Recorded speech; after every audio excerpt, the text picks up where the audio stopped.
ডাকছেন? হ্যাঁ, কাপড়গুলো ধুয়েছিস? হ্যাঁ, কাপড়গুলো ধুয়ে দিছি তো। তো চাচি যান, একটা কথা, আপনার দুই পুত্রবধূ যে কিছু করে না, এটা কিন্তু ঠিক না। এই খবরদার বললাম, আমার দুই ছেলের বউ নিয়ে কোনো বাজে কথা বলবি না। ওরে বাবা, আপনার দিহাগো লাগে ভালোবাসা উতলাইয়া পড়তেছে। ঠেলা তো খান নাই, ঠেলা খাইলে বুঝবেন। ঠেলা? কিসের ঠেলা? ও মা, ঠেলা চিনেন না? আচ্ছা বাদ দেন তো, কোন ডাকছেন কি রে? শোন জরি, তুই তো জানিস আমি এই বাড়ির মধ্যে তোকে কতটা পছন্দ করি। জি চাচি জানি, জানুন না কেন?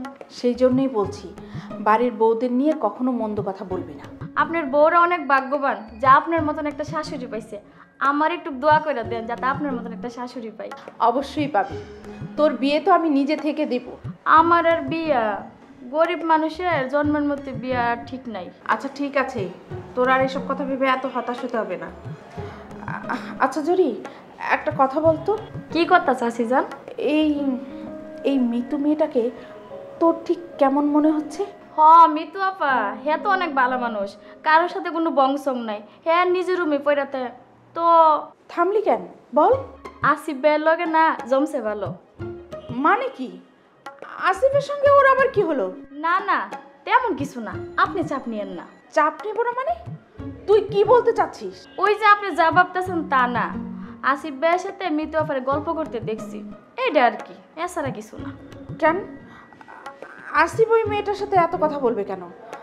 আসিফের কি আর খেয়ে দিয়ে কোনো কাজ নেই? হ্যাঁ খাইয়া দেয়া কাজ আছে কিনা আমি তো জানি না, তো আপনি খোঁজ লাগিয়ে দেখান।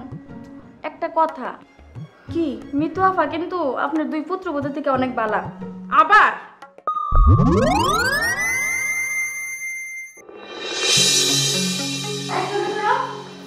শোনো, তোরা বললো আমি নাকি তোরাকে রান্না শেখাচ্ছি বলে তুমি নাকি আমার উপর ভীষণ রাগ করেছো।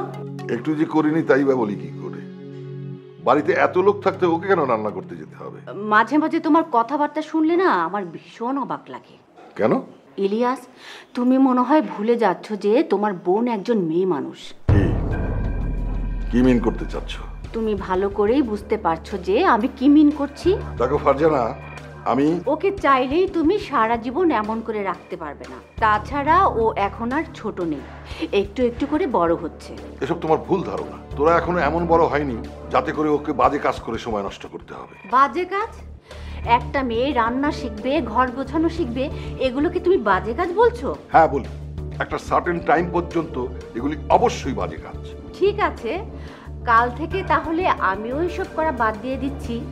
এগুলো যেহেতু বাজে কাজ, তখন নিজেকে তুমি তোরার সাথে তুলনা করছো কেন? তোরা মেয়ে মানুষ, আমিও মেয়ে মানুষ, আমাদেরকে আলাদা করে দেখার কি আছে? ফারজানা, তুমি কি সকাল সকাল আমার সাথে ফাজলামি শুরু করেছো?